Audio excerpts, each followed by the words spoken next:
Thank you to Big Sky Economic Development for supporting The Vault at 201 North Broadway. Big Sky Economic Development is the community's economic development organization. BSED's mission is to sustain and grow our region's vibrant economy and outstanding quality of life by providing leadership and resources for business creation, expansion, retention, new business recruitment, workforce development, and community development. Learn more and connect with BSED at bigskyeconomicdevelopment.org. What is the definition of chic? Something that is elegantly and stylishly fashionable. Mm-hmm. And so going back to like, always loved shopping in the stores, always just looking for something cute, something for a gift, always shopping for something chic, really. I love that. The following is a Big Sky Economic Development production. It's Mars B. And Kavo. And this is The Vault at 201 North Broadway. A business podcast where we bring you entrepreneurs, small business owners, and community leaders of Montana. You don't want to miss this. Learn how to better start, manage, and grow your business. And your leadership style. Tangible takeaways to save you time and improve whatever it is that you're working on. You're listening to The Vault. Joining us today on The Vault is Linda Brooks, owner of SOMETHINGchic here in Downtown Billings. Linda, welcome. We're so excited to have you. You're a neighbor to us, and we love that you're just in such close proximity to us. So welcome. Thank you. Yeah, we're excited to have you here today. And we love your store, the events you host, your VIP program, and really the shopping experience you provide to the community. But before we get into all of that, we really like to set the foundation for our episodes with knowing more about our guest. Your origin story. Yikes. So we'll let you dive into that, like where you grew up, what was that like, how did it shape you to be where you are now? We want all the details. Yeah. I grew up in Big Sandy, so small town. Tell us, like, farm. is it Class C, Class B? It was Class C, yeah. Okay. Still is Class C. I don't know, like, is. Yeah. Yeah. Pretty sure it got smaller since I've been there. Yeah, I grew up in Big Sandy. Kind of lived the farming, ranching, life, community. And played basketball. I don't know. It was a great place to grow up. Yeah. What was, like, the closest place you guys would go visit? Like, to get, like, because for us growing up, it was, like, Spearfish or Miles City was the closest. For you, what was that? We went to Havre. Okay. Havre or then Great Falls, depending on what you were needing. Okay, so more on the High Line. Yeah, definitely. Okay. So Great Falls was probably 80 miles from us. Oh, that's not bad. No, I think back then it felt so much further. And now you're like, it 80 miles. It's an afternoon trip. Exactly. A little jaunt. So you played basketball. You grew up in Big Sandy, Class C, so small Montana community. Mm-hmm. What did you, what was, so small town high school, what did you Were you do? like a small town girl heading to the big city? Somewhat. I think like most kids my age, or at that time, that early 2000s, went to college at Bozeman for a year. After that, decided, I think I want to play basketball again. So I had my high school coach set up a tryout for me and went and tried out at Miles Community College. And they signed me that day and went and played basketball at MCC my sophomore year of college. Oh, fun. Yeah, that was I didn't fun. know that about, I don't think I knew that about you. Yeah. Yeah. So, and then rather than spend my junior year of college at a 2-year school, I decided to go to MSU Billings. And that's what initially brought me back to Billings, or to Billings for the first time, I guess. Yeah. So you're a yellow jacket. I am. It is my... So what'd you do at MSUB? I got a degree in health and human performance, and then I did their master's program in athletic training, which I thought that's what I, wanted to go do. I was like, I'm loving sports. I love basketball. Because you love basketball. And then I get in the program and I'm like, God, I love sports, but I don't love it this much. It's like a lot. The reality of like the kind of job that you would have, I'm like, I don't want to work be at high school basketball, football games a couple hours before the game and then, like an hour after the game. Like that's what I had pictured in my head. it's different. My perspective changed as I wasn't playing anymore, you know? And so, yeah, I really didn't apply myself as well in that program there. Towards the end, I technically didn't finish it with the clinical hours to have the degree, which at that point I kind of didn't care. I did a rotation my last semester observing orthopedic surgery, and that was my first introduction to the operating room. Okay. And I was like, oh my gosh, like, I love this. Like, oh, wow. What about it did you like? I think very much like the team aspect in there. It was, I don't know, I think it soothed like that type A part of me of like, this is what we're doing. This is how we're fixing it. It's like a start, a finish. Yeah. In it's a orderly. Yeah. And I thrive under stress. And so I've discovered that about myself. I'm like, it's probably why. Yeah, I write my best papers down to the wire. Like it's my brain just seems to fire on all cylinders under the stress. Under stress. So in trauma situations, I thrive. You do really well. So that's awesome. So you observe that. Yeah. So that was my first introduction again to surgical services and. I was like, I want to go be a nurse in the operating room. Like, this is what I want to do. So after that master's program, I looked for nursing programs and found one in Pueblo, Colorado that was an accelerated program. And so I got my bachelor's in nursing in 15 months. Oh, wow. Because I already had because you had all the credits. All the prerequisites. I'd taken, anatomy and physiology and everything already, of course, because I was already kind of in a healthcare field. So... Well, that's nice. Yeah, went and got a nursing degree, and then... What was it like living in Pueblo? Yeah. Right, I just wanted to make sure I was like, Pueblo. What was it like in Yeah. Pueblo? Got it. It was actually great. I found a really great church community there. Met some really great friends. Man, I loved it. It's got a little piece of my heart. And if you ever go have a slopper.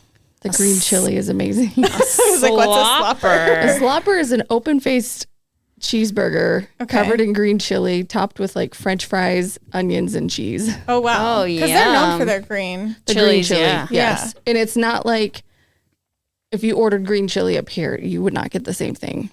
It's just different because it's grown right there. Wow. Are they spicier? More fig? It can be. Yeah. So that accelerated program was 15 months. So did you stay? Like, what was it then like after? I did. I actually kind of moved around a little bit. I stayed there for about a year and worked at one of the hospitals there. They hired me. At that time, it was kind of unheard of to get hired into the operating room without experience because you don't learn how to do operating room nursing in nursing school.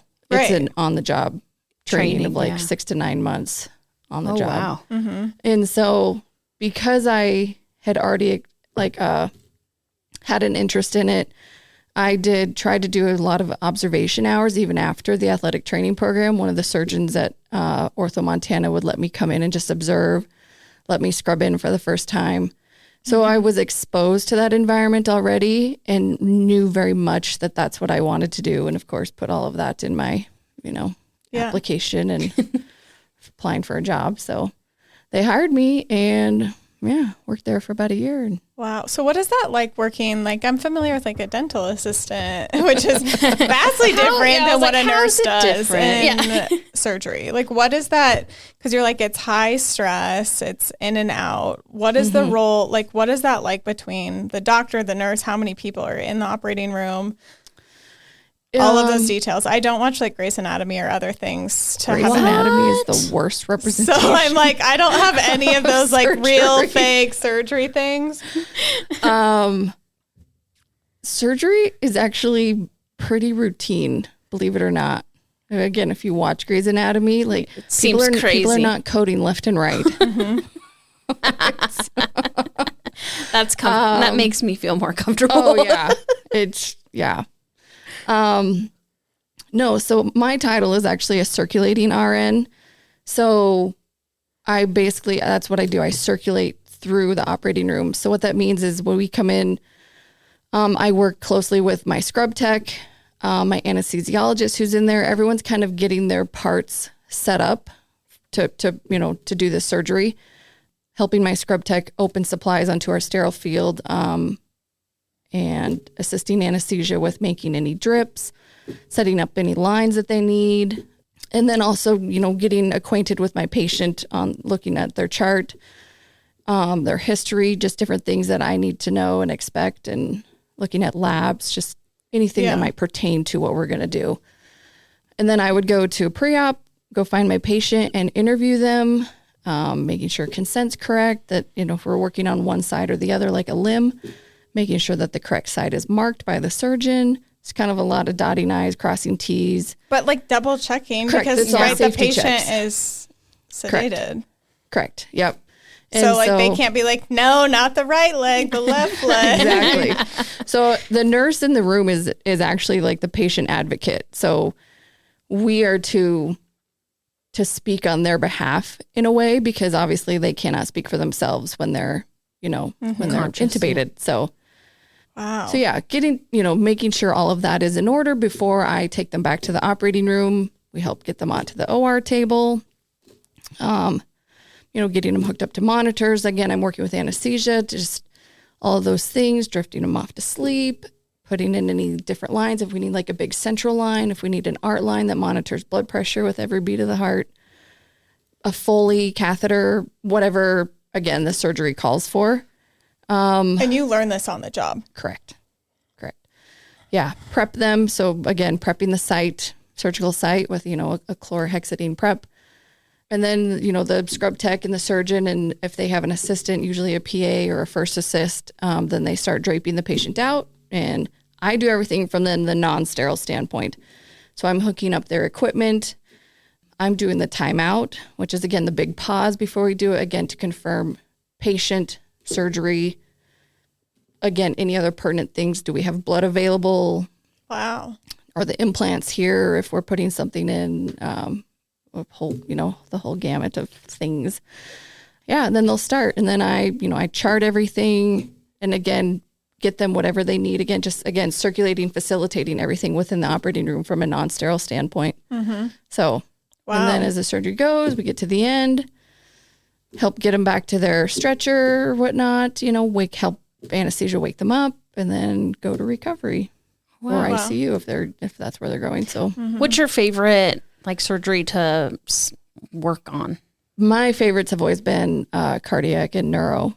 I love big spine cases, and I love heart surgery.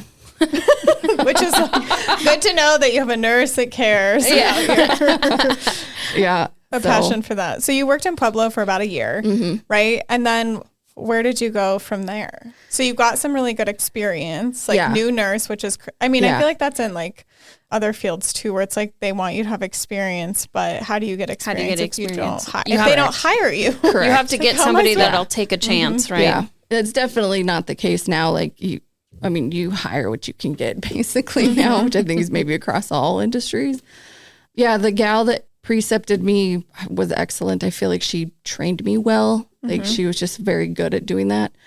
So, I feel like she gave me a good foundation. But yeah, after a year, I ended up moving back to Billings, worked at Billings Clinic for probably only about 9 months, because in that time I met my husband, my now husband, Dan. You guys all know. He was on the Septet episode, so if you're curious for the listeners. Dan Brooks with the chamber. Yep. So we'd actually met before, 4 years before, but we weren't interested. He served in the Marines with my brother-in-law.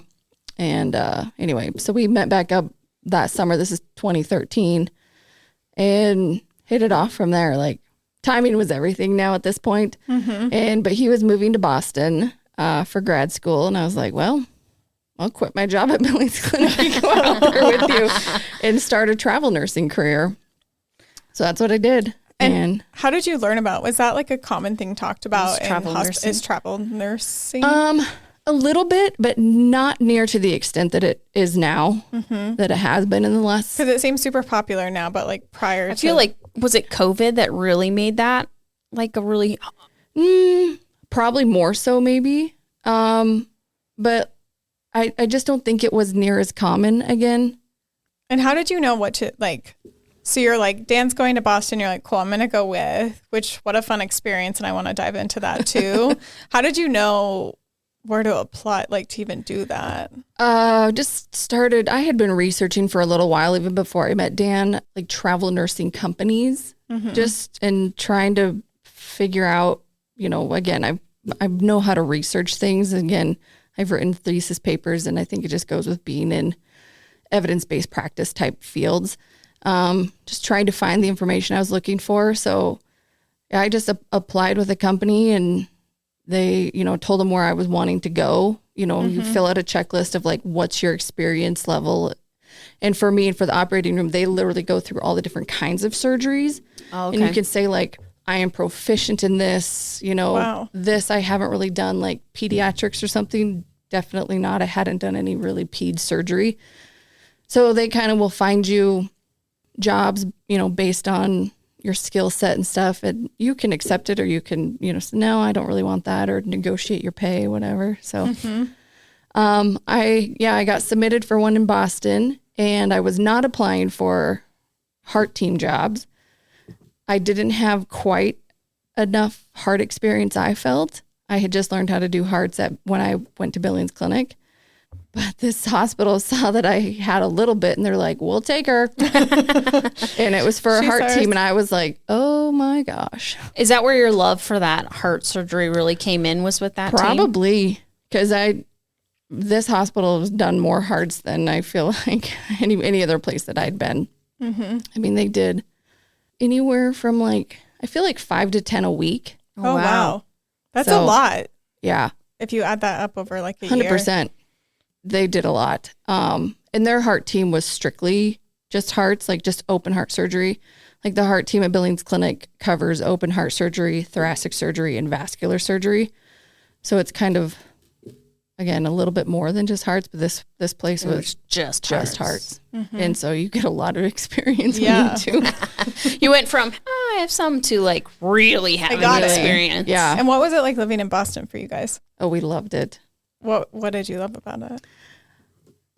It's a unique community. It actually feels smaller than I think what you would think, at least Boston proper itself. But we just had fun exploring and adventuring, different experiences, new experiences together. Mm-hmm. We lived right around the corner from Fenway. Oh, fun. Oh, wow. So that was fun. I mean, going to Red Sox games, we went to the Bruins games. Yeah. Yeah. I see you have a Yankees hat on. I only wear it for the color. It's a cute red hat. Isn't that the Red Sox colors? The red? Yeah. There's like blue and red. So how long were you guys in Boston? About 2 years. Mm-hmm. And then where'd you guys go after that? After that, we actually decided to move to Billings and put roots down here. I knew I could get back on a Billings Clinic. I had already worked for Billings Clinic as a traveler. So that was the difference. Like when I first worked at Billings Clinic, they didn't have travelers in my department. Again, it wasn't as common. Yeah. Mm-hmm. I don't think the staffing needs were needed. They didn't need it. But in 2014 is when they started hiring travelers, and I went and worked a very short contract because they didn't need to orient me. I already knew what to do. Yeah. And so now we're 10 years later, and they still have travelers in their department. So, and more hospitals, need them. So anyway, the industry has definitely changed. Yeah. Cause you just kind of take where people want to be, new experiences. So you guys came back to Billings. Yep. I was able to get a job easy.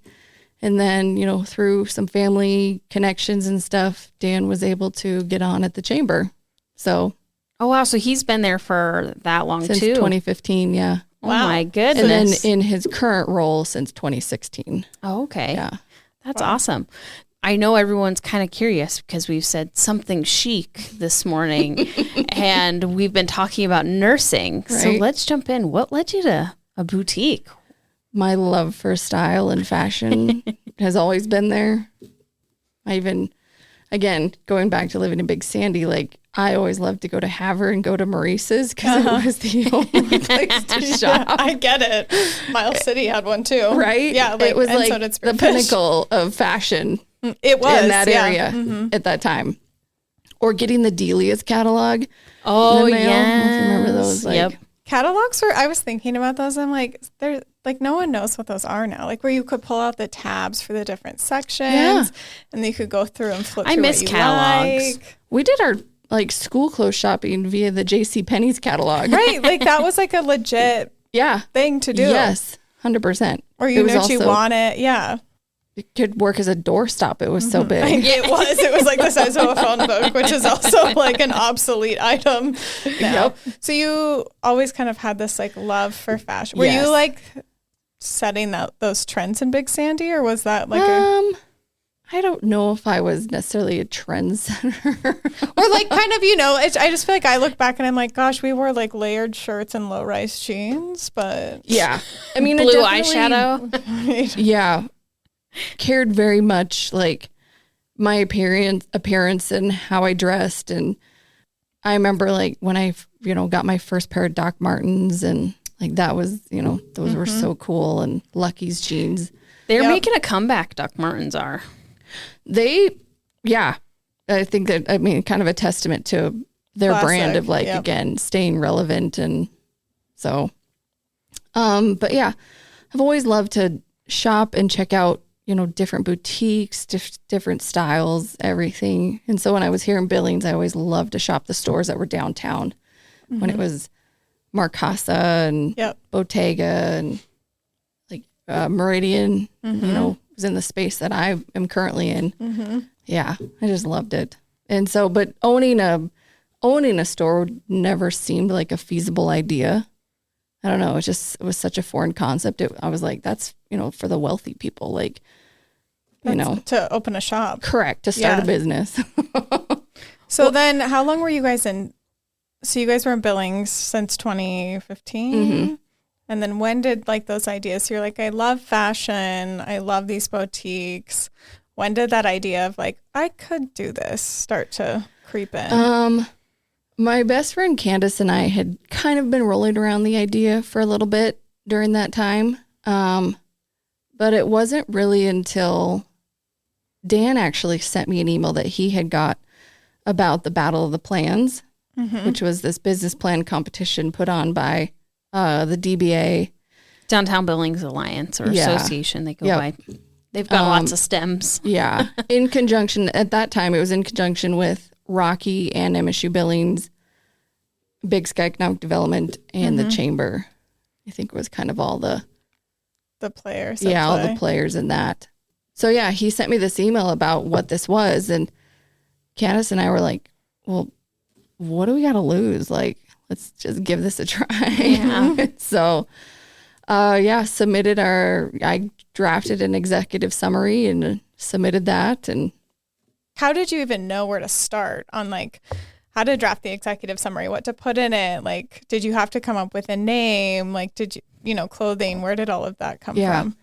Again, I think I credit that back to, again, my other career of, you know, really knowing how to research. Like, I just go and find the information. And to me, a business plan, it was kind of turning out to be like writing a big research paper. You know, you need to find your data, you know, that supports your, you know, what it is you're trying to do, and, you know, reference these statistics and all of this. And so when you talk about like demographics and retail market potential and household income, again, I just, started researching, buying books on how to write a business plan, anything, everything. So. I love that you related it to a research paper, because that's what it is. And it actually might make people a little bit more confident in doing it, because everybody's written a research paper. Right. Exactly. At some point in your life. Yeah. And did you have the name at that point? I believe I did. Yeah. And do you remember like what was it like coming up with that? I remember researching like what is the definition of chic. And I think it was Urban Dictionary that gave me this definition. And it even referenced, I think, like Audrey Hepburn, but and it's on, you know, the wall at my store, but it's something that is elegantly and stylishly fashionable. And so again, going back to like always loved shopping in the stores, like always just, you know, looking for something, you know, something new, something cute, something to wear to a wedding, you know, something for a gift. always shopping for something, and so always shopping for something chic, really. I love that. No, I love it. And I just think you've done such a good job, and I want to get into the details after you submit the executive summary, but really building out that brand in every little detail of your store, down to like the hangers, like the the hangers that you use, like it's like down to those little details that you have throughout your whole store, which is stunning. So you submit the executive summary, like you guys submit this, and then what happened? So waiting for the deadline to hear if we like make it to the next phase, and the deadline comes and goes, and I haven't heard anything. Oh no. And you're like, what? I was like, And then I happened to be at a dinner with, I knew some people there, and then some people I didn't. But one of them was Macy Solser was there, and she at the time was the interim development director. Oh yeah, I remember when she was there. Yeah. And I had kind of been like, hey, I'm so-and-so. I submitted. I was like, I just haven't heard anything. Like, did I make it through? That's just curious. And so they, it was she and Janine Mix was there as well. And she was consulting for the DBA on a retail standpoint. And so they, kind of went back to things. And I think I heard in a couple of days of like, okay, yes, I made it to the next phase. But I think I just fell through the cracks, really. Yeah. Which I know happens. And what was the next phase? The next phase was then writing the full business plan. So the executive summary is basically just a 2-page summary of your whole plan, your whole business concept. So then walk us through, like, so you're creating the business plan. What was that the rest of the time and the duration? What was that like in the Battle of the Plans? This is when they had different classes. And what were you feeling too? Like, what was this like? Because it's becoming more of a reality than just an idea. Excitement, I mean, it was still not tangible, I mean, I'm just still kind of learning as I go, really. Again, I think they had a class on like how to write a business plan. A class on marketing, another one on, finances. So I'm just trying to absorb all of this and take all this in. And I don't know if I thought it was like really a reality yet. I think, but I was like, this is what I'm going to do. I'm just going to keep one doing foot in front of the other. And you're working too, right? Oh, yeah. Like nursing at the time, doing all this other stuff. Yeah. Wow. Yep. So throughout that process, you have a very specific feel in your boutique, and it's very strategic. So was that decided during your business plan when you were putting that all together? Like, I want people to feel this when they come in, and I want them to see my clothes in this manner. Because it's always, I don't ever think I've ever seen a hanger out of place there. I know, that's what I'm saying. It's like every little detail down to the couch and the coffee table. Yes, it's always pristine. Thank you. I wanted to. It is the vision I had. I think again, it goes kind of back to when I was shopping, and I was always shopping I always kind of looked for that sweet spot and price point. And I wanted to curate a store that was that, so the majority of my inventory is under 100, but you're selecting quality brands that have good quality control. I don't do fast fashion brands. And then also creating an environment. I don't know, boutique shopping, I feel it can be intimidating. Yes. It sometimes has that stigma, and I'd experienced that a little bit, over the years. And whether that was my own insecurities, coming through too. But I wanted to create an environment where women just felt welcomed. It felt positive. Even if you didn't shop, like you still had an experience that you weren't scared to come back, I kind of equate it to like, shopping with your best friend, like you feel that when you're shopping there. So again, creating that warm, welcoming, not intimidating, not pressured type of shopping environment. And then the aesthetic is like my own personal, aesthetic. I do love things that are more timeless, not as trendy, which is probably why I like just the neutral colors of like the whites, the blacks, the golds, because again, it's more timeless, And as you bring new inventory in and things, like it just goes. It's a great blank canvas to let, again, this product and the styles shine. So I feel like we're leaving our listeners. What happened with the Battle of the Plants? I mean, obviously they know to some extent. They just maybe don't know the details of how it happened. So, wrote the business plan in 2016, submitted that, and then was chosen as a finalist to do a presentation. It was like a 10-minute, elevator pitch. And from that, then they chose the winners. And we ended up getting second. So we got like $1,000. And this is in November when they announced, the winners and whatnot. And what year was this in? This is still 2016. Okay. Yep. So you moved back a year later.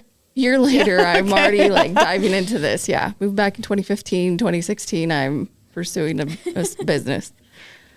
So I knew if I wanted to really pursue this, I needed to have some skin in the game. Like I had no money to put towards this. I have no family money, no cosigner. At the time, we didn't even own a home. Like we have nothing. Well, you just moved back. We had just moved back. And again, kind of like the idea of like starting a business seemed more for like those that actually have money to start it, Yeah. And so that's when I was like, all right, I need to go back to travel nursing and go find contracts where I can make a lot more money and just bust my butt. And so that's what I did. In December of 2016, Dan drove out to Portland, Oregon with me. Wow. And started a contract there at a big hospital there. And Dan stayed at Bill. He came back. He ended up flying back. Yeah, he flew back. So this is, end of 2016 into 2017. And I worked in Portland for 3 months. I tried to hit 60 hours every week if I could. Wow. Whether it That's be a lot. With extra shifts or extra being on call. Because that's the other thing with the operating room. Like you can pick up more on-call shifts and try to get that money. Yeah, so 3 months there. So I'm into March now of 2017. Came home for a week and then went back to Pueblo, Colorado, to the hospital I had worked at originally. And they hired me on as a traveler. Worked there for 3 months. Came home and worked at Billings Clinic as a traveler for 3 months. And then went to Denver for 3 months. Wow. So that was a very moving year for you. And you're like, I'm in it to make the money. Correct. Yeah. So a little over 9 months of being away from home while Dan stayed in Billings. In February of 2017, we bought our house. So I flew home, signed, we closed on it, moved our stuff in on Saturday, and I flew back to Portland the next day. Like that's how. Was that hard? Because you're like, we just have this house and I want to decorate it. Yes. Because we know men. I mean, maybe some, but I assume you're maybe the lead on the 100%. Yeah. So yeah, that was hard. Yeah, barely lived in our new house that first year. And they also did the Battle of the Plans again. So they're doing it in 2017 and I competed in it again while doing all this travel nursing. Luckily, since I had just done it, a lot of my legwork was already done. Like I had written the business plan. There was some tweaking, just different things again, as my financial picture changed, again, tweaking that. So in 2017 with my travel nursing, I paid off $25,000 in student loans. Oh, wow. Paid off my car. And then I saved $25,000 in cash. Wow. And so that way makes I a had huge difference. Yeah. Like that was like hustling. Yeah. Like I've got things I gotta get done. Wow. And I was like, everyone I know I work with at the hospital. So if I'm not there, what am I doing? So I was like, I was like, I'm just here to work. I'm just going to work. What else am I going to do? Yep. So especially in some of those locations, you're like, I'm just here to do this. So I might as well just pick it up for 3 months. So yeah, competed in the Battle of the Plans again, like I said, in 2017. And I ended up being a co-winner that year. So I had won just over $20,000. Wow. So now essentially I have $45,000 to put towards this. So at this point, I started putting together my loan package to start approaching banks, and went to a couple. I will not name who they are, but they all turned me down. And so, and I was put onto the Montana CDC, which I believe it's now called MoFi. Oh, okay. Yes. So again, the organization that, can help people who can't get funding through the traditional means of a bank. Mm-hmm. And so I went and met with them. This is now, I think, February of 2018. Drove to Bozeman, met with them, gave them my pitch.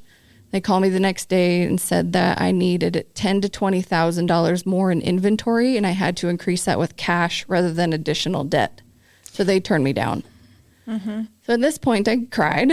Yeah, it was like that would probably feel, because you've been just like working really hard over that past 2 years. Yeah. So I was kind of like, what do I do? Like, do I go do travel nursing again to try to raise this cash? Like, I was at a point where I didn't want to leave again. Mm-hmm. I was like, it was hard enough already. Yeah. Oh, yeah. And then you just bought a house. You guys barely moved back, and then you're gone. Yeah. So started talking with, again, Janine, who I'd mentioned before. We became friends through all of this, and started rolling around the idea of crowdfunding. And so together we came up with the idea to structure it as a VIP membership. Mm-hmm. And so with that, for $100, you would be a VIP for the year. So that means you would be the first to see and shop the store when it finally opened. So the grand opening was for the VIPs. You got a welcome gift, and then you got 15% off your every regular price purchase for a year. Mm-hmm. So you got it like a year-long discount. Yeah. And I went big. I was like, we're going for the 20,000. Like, I'm not going to do 10. And then someone else tell me like, oh, you don't have enough. You need another 10. You need another 10. And the hard thing with crowdfunding, though, the way it's structured is it's all or nothing. Yeah. You have to hit your goal or you don't get any of it. So. Were you on Kickstarter? It was, I don't remember what it's called. Okay. It started with an F, I think. I'm trying to remember when I would see you, like when I saw it online. It'll come to me. Yeah. I bet if I went back through my Instagram, I'd find it. But so I just started marketing. And did you have a location? So as your crowdfunding, did you have a location in mind, or did that come later? I'm working on negotiating with the location that I'm currently in. Like, this is the one I wanted. It was the least amount of build out. It's got great windows. Pretty windows. It was a clothing store beforehand. Like, it sat empty since Meridian left. Mm-hmm. The track lighting was all there. Again, like, the build out was very minimal. Mm-hmm. And so cost wise, like startup cost wise, it made the most sense. Plus, it was in the prime location for downtown Billings, being next to other, again, being next to Cricket. You want to be surrounded actually by others in your industry because it makes you more of a destination rather than just a offshoot standalone somewhere. So negotiating. So you're doing that while doing the crowdfunding. Yeah, it's like it's and all nursing, these moving parts that have to kind of go at the same time. Oh my gosh. I don't know. So, but you were really successful with crowdfunding. Yeah, tell us more about it. So it was like a crash course in marketing. Just, again, keep promoting it, explaining it. Again, people need to see things, more often. Created a video with Benton Media to kind of explain what I'm doing. Hosted an event at the field house, and I ordered a ton of clothes, to like show like what would be the style, like what would you expect, just to like have people ask me questions, get them signed up. I had some friends that like signed up multiple times, just to like contribute more, sign up with multiple emails, everything. And so then we're getting close to the end of the 60 days that it's running, and I was around like the 15,000 mark, which is really good. Really good, but still a long ways to go to, I'm like, and we're kind of down to, I thought it was like a day left, like 24 hours left. I was kind of off on the timeline, but one of the surgeons that I worked with at Billings Clinic messaged me, and she's just like, hey, I've been following you. I love what you're doing. Like, I support you in this. She's like, whatever's left, I will cover. Oh, and you're like, oh my God, thank you so much. Oh yeah. Like I cried. I was like, it was, yeah. And Wow. she did. She put in about $5,000. And so we hit the goal. And yeah. So during this time, this crowdfunding time, Macy was talking to a banker at Rocky Mountain Bank and was telling him my story and whatnot, you know, because this is later 2018 now. So I'm definitely a little over 2 years into this. And he's like, I need to meet her, you know, like see like if, you know, hear more about this story and like what she's trying to do. So I did. I met with Jeff Keller and had coffee and explained it all to him. And they said, all right, yes, like we will work with you. Like we'll figure out how to get you funding.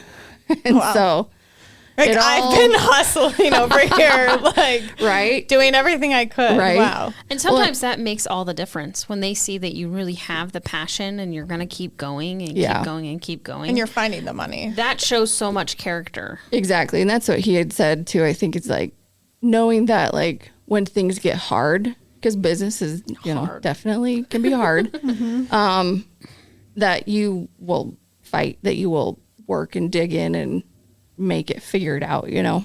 And so they helped you figure it out. Figured it out, got me an SBA loan. I now have my crowdfunding money. And then when did you open? So we opened in May of 2019. So now that I knew that I was getting my loan, I went to my first market in January of 2019. How did you pick that? Just for those like that aren't as familiar with going to market. How do I pick that market? Or like how did you even, like research, right? Yeah. Yeah. Well, and part of it was, again, working with Janine. Yeah. So Janine she doesn't do it full time anymore, but was a retail consultant, Cool. Has worked in the retail industry, So kind of helped used get to work you, like, Bottega, has been to markets, Cool. knew how this worked. And so she went with me And to show you the ropes. to show me the ropes and, you know, Cool. how to get connected with brands, you know, like the kind of questions to ask, and just, how to navigate all of it. Yeah. And Because I assume it's just like insane, like how many people are there, how many booths. I watched your I love Instagram watching those because feeds. I'm like, wow, I bet this is wild. it's wild. It's fun. It's extremely overwhelming. Yeah. Like, And you're like, I have a budget I still have to stick to, even though I want it all. like I have things I need and that I don't. That's good that you go in with a budget though. Oh, yeah. You kind of have to at least have some sort of idea. Otherwise. So you went to market in January. Yep. Inventory starts showing up on my door. It's shipping to my house because I'm not like officially, like the location, we occupied it in the beginning of March to start doing build out and stuff. So we start having boxes show up at our house. All of that is just kind of this transit, interim phase of like waiting to like get into the space and, doing all the things. It's kind of like, again, building a house, like got to get all those details finished before you can really start getting there and decorating. So we got the big sofa, as you mentioned. Yep, I love the sofa. That was actually another story. It was such a hassle. Eventually, like, long story short, we ended up just driving to Salt Lake. We left at 5 p.m. one night, loaded up the dog, drove to Salt Lake. Wow. Well, stopped on the way somewhere to stay the night, picked it up at their warehouse, loaded it in the back of the truck, and drove all the way home. I was like, because they cannot get it here in the time that I need it. I was like, get it somewhere and I will go get it myself. Like, I'll just go do it. Wow. It was over a month. It was weeks of back and forth with them. I don't know what the issue was. But anyway, I was like, I need this sofa on the day I opened. It. Yeah. I mean, the couch is worth it. It would have left a big hole, I feel like, right in the middle of the store again if you've been there. You would have had to do something. Yes. And then you have the coffee table that I really like too. Which came from the used furniture store. I love it though. I do too. It's so like, anyways, I love those things. The rug, Thank you. Yeah. I just think that it's stunning in there. Yeah. And so you opened, you had your VIPs. Had our VIP opening. Like they got to see to shop the store first, which was like, oh boy, was it just a crash course in like how to run the store now. It was such a busy night. It was so fun. Yeah. And then opened on to the public on Saturday, May 4th. Wow. May the 4th be with you. Oh, I'm so glad you said that. So now that you've been in business for a few years, can you talk a little bit about some of those other things, like, well, the things you've learned along the way, some of those events and fun things that you do provide to your clients, your customers? Definitely want you to talk about your girls' nights. My girls' nights, my events. Yeah. Been in business for a little over 5 years. Survived a pandemic. Yes, you did. That wasn't on the list of like, what makes business hard? Global pandemic wasn't there at the time. Now they'll add that to the list. Yeah, I've always wanted to create an experience. The CEO of Restoration Hardware, I think, said it best, and I'm going to butcher his quote, but he's said that like we are physical beings. Like we are always going to want to go to movies, go out to dinner, go shopping in stores. Like we want experiences. And so that's what I always try to do, to creating an exclusive type, an event that if you don't go, you're going to miss out on it. So again, like having different... And you're going to see pictures and wish you had went. Yeah. Having different vendors pop up, that is not normal. You know, dropping a new product or a new something, like if you want first dibs and first, chance at it, like come to the event. Serving champagne and again, just, something to get dressed up for and go out with girlfriends and have a good time. And so that's what I try to do with mine. I'm pretty strategic about how I plan them. And yeah, tell us a little bit more about that. Again, kind of timing of year, I guess, thinking about things, just thinking about what else is going on in town. A lot of times I'll have events on Wednesdays, but I knew this week that kids go back to school on Tuesday. I just felt like Wednesday was almost like too close to that, because actually some kids went back to school on Wednesday. Wow, yeah. Yeah, they did because of... Depending on grade. Yep. So I was like, all right, we need to do it Thursday. And I like to do it at night because, again, it makes it feel more special, again, more exclusive. It's not during normal business hours, It's like after work, something fun to like plan with your friends to go do. Yeah. Yep. And so... I love that you think outside of the box with those, because one of my favorite events that you do is the movie and shopping night. That actually was born out of COVID because we couldn't. There was nothing to do. There wasn't events to go to. And so I know the Babcock was saying that they were actually promoting that you could rent it out, and you could have a max, I think, of 25 people at the time. Which is, that's a huge venue. So it's just funny to think where we've come people from could since spread then. out in there, like that was the idea. And so I was like, oh, well, let's do that. Like, let's have a private shopping event. Only sold 25 tickets at the time. And then you'd get to go, we have the theater rented out just for you and watch a movie. And they got a discount and they were great. Again, come shopping. It was something to go do. So yeah. Yeah. I don't know that I'll keep doing them anymore. They're just, again, I think times are different now. They're changing. And again, now there's so much going on during the holiday season. Yeah. That it's almost like another thing for people to have to go to or want to do, but you just can't do it all. Yeah. So, but even I think like your Fall Fest, other things that you do, even last year around Christmas, like like where you do have those extra people coming in that like do cute little tattoos or the permanent jewelry, just different things. Like it's again a reason to just come by, shop, see all of the holiday or the new seasonal, like the season change, and come in and shop and hang out with your friends. Right. Like it's like the most fun thing. It is. I love shopping. Our holiday open house is our biggest event.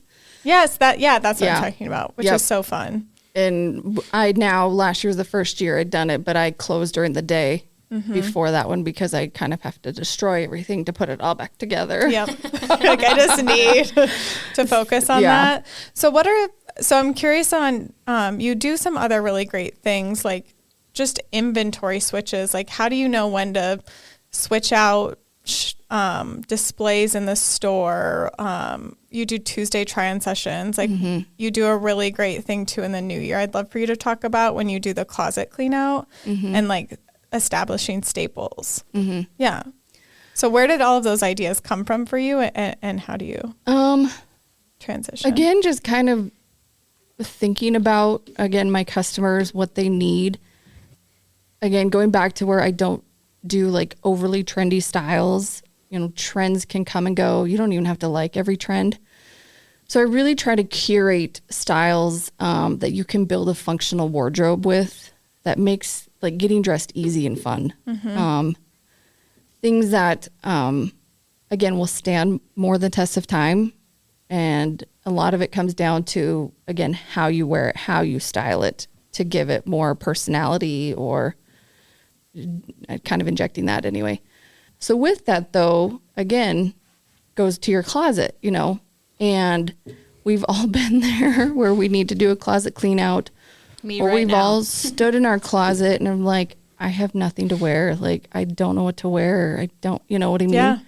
And it's deflating to, you know, to stand there and be like, I don't like that. Or you're just, you know, not loving your body and you just, nothing feels good. So I think a good start to combating that is, again, at your closet and doing a closet clean out and getting rid of the things that you're not wearing that don't fit you, that you're waiting to fix, you're waiting to, you know, it has a stain. I mean, anything, just getting rid of the things that you're not wearing. Because again, it sucks to stare at your closet and not want to wear any of it. And stare at it. And you're like, you're not taking it in. I mean, I have a few things that I'm like, you're not going to take it in to get like the zipper fit. Just get rid of it. Correct. And get something new. Yeah. Exactly. So maybe something chic. I do love those things that you do because you on social media, like the try on. You can actually see it on someone that you know. Yeah. You know. Well, and it's styled, and you're like, oh, I have those jeans, or oh, I have a top like that, and or I have that one. That's a fun way to look at it. Or when there's big galas coming up, like fundraising events, you do that on social media too. Like, it was like there was a big concert, there was a there were multiple fundraisers, and you did like different outfits for the weekend based on the type of event you were going to, and just things like that are just so helpful. And how you market like the brand of Something Chic, of it's like, yes, you can come in and you can also connect with us on social via newsletters and get so much great information as a woman shopping. Yeah. I want to do so much more, but you're one person. I'm like one person. But yeah, I want to give so much more value to, but I get one way to do it is my Tuesday try on session, again, showing like how to put an outfit together or how to style it, or, you know, I always push my sleeves up.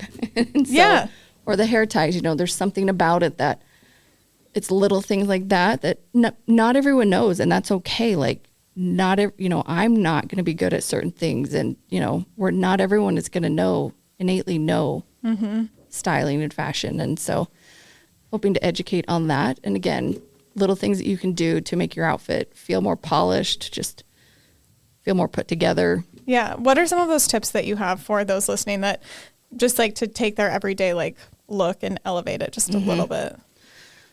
Yeah, because I struggle in that. Really big with like defining where your waistline is at. I think it gives us shape. I know some of us can be self-conscious about our midsection. And so we feel like if we do that, if we tuck our shirt in or something, or do a front tuck or something, like we're exposing it more, but really we're drawing the eye up, and it makes us actually look slimmer if we actually give ourselves some shape, some waist definition versus just covering it up. Yeah. And styling it a little bit more. And so that's probably one of my biggest things that I like to do. Again, the other one is like rolling my sleeves and pushing them up. So exposing our wrists, which is the slimmest part on everybody's body, again, instantly makes us look, again, more styled, more put together. I love that. You're wearing the top rather than the top wearing you, because a lot of styles have relaxed fit, more oversized fit. So that's a way to combat that. and not make it look like it's swallowing you up. It's like, nope, here's my, Correct. your wrists are. I mean, Correct. people's wrists are tiny. Right. And especially with a blazer too. I'm a sucker for a blazer. I'm like a blazer junkie. But I don't work in an office. I'm not, corporate or anything, but I still love to wear a blazer. And so one way to, again, make it not feel so, stiff and business, is roll the sleeves, push them up. It gives it a little bit more casual vibe. Wear them with more jeans. Cool vibe. Yeah. Wear them with jeans and sneakers. I love it. I love that so much. Well, it's been so much fun to have you on it and to hear your story and share it with our listeners. We like to end each episode with a few rapid-ish fire questions. So we're going to hear a message from a sponsor and then head into our rapid fire questions.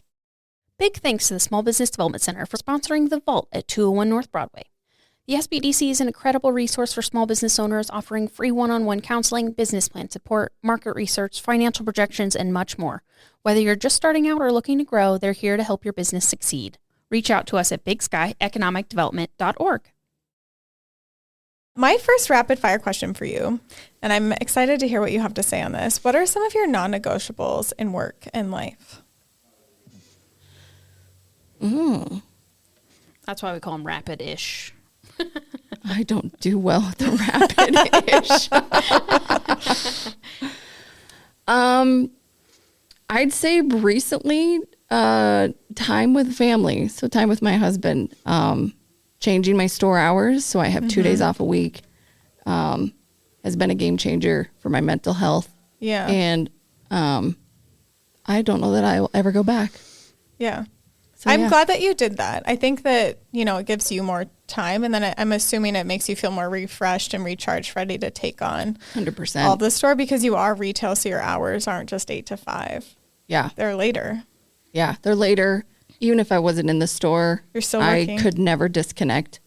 There was always a waiting, am I going to get a text message that someone's calling off today? It was, so I truly have peace of mind and a mental break, knowing that I have 2 days off, that the store is not open.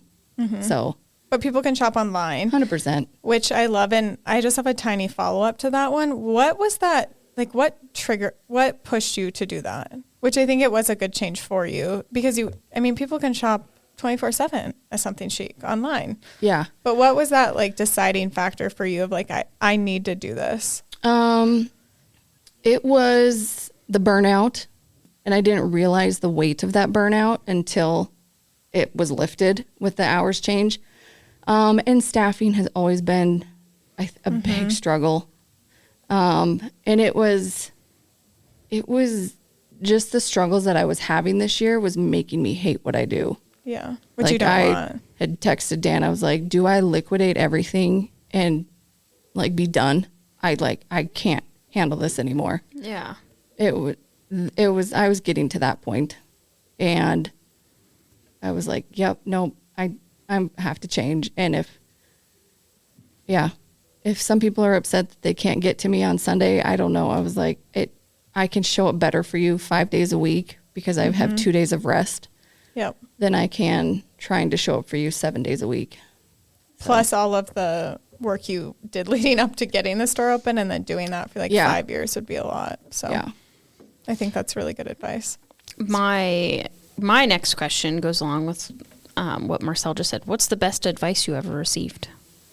I don't know. I also have a terrible memory. I'm sure I've received some really good advice. Or something that stuck with you, like the restoration hardware thing. Oh. Or something like that. That has always, stuck with me. I don't know. For someone who thrives under stress, I really don't thrive under rapid fire. Rapid fire. Okay, we like to push our... It's 2 different types of stress. It's 2 different types of stress. It's more anxiety. Yeah. I think always remembering that really there was that quote, like your customers pay your salary. And I do this for them. This isn't for me. This is creating something for them, for you. And always trying to keep that in the forefront of my mind. So I like that. I like it. You're giving us a different experience that we wouldn't otherwise get in Billings. So we're thankful. Our last question is, what are some of your favorite products in the store? My favorite products in the store. Or things that you're like, if you're coming in for the first time, you have to try something Commando, because man, is that butter. Commando, yes. The Commando brand. I have more Commando than I think anyone ever needs. It's so soft. It is so soft. Yeah, I think something from Commando, because just their products are, again, wardrobe foundation builders. Like you can build around them. They're garment solutions, outfit solutions. Quality fabric. It is actually made in the U.S., that brand. Oh, I like that. Oh, that's awesome. They're probably, some of their products are definitely my higher price point, but you are getting quality. And their fabrics don't pill. They stay sleek. They're just buttery. They're buttery. They are literally buttery. The butter fabric. It was so nice. Yeah. One of my favorite tank tops. Right? Speaking of tank tops, my favorite ones are from With Black, which is actually what I'm wearing today. Ooh, cute. Okay. But wash well, dry well, just like a thicker ribbed fabric. And then I'd say Days jeans. Okay. If you haven't tried a pair of Days, try a pair of Days. I'm like, do I have a pair of Days? I would have to think of what I have in my closet at present from you. Fun.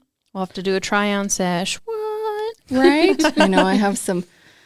Yeah, no one tells you that you need to be a full-time content creator when you're a small business too. I'm like, I should make a reel with all of my denim and da-da-da-da-da. So the list. That might be we'll add a rapid fire. Best tip for a small business owner: you're constantly creating content. Right. So where can people connect with you? You've given us so many great tips. We've loved hearing your story. Where can people find you and connect with you and shop with you? Definitely Instagram, Facebook, and on our website at SomethingChicClothing.com. And Instagram, just Something Chic?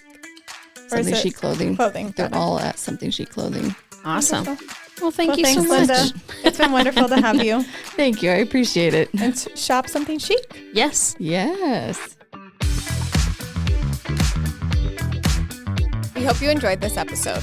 Make sure you are subscribed to The Vault at 201 North Broadway, wherever you podcast, including YouTube. Connect with us on Facebook at The Vault at 201 North Broadway and Instagram at TheVault_201. Don't forget to visit us at thevault@201.com and subscribe to our newsletter. We will see you next time. Bye.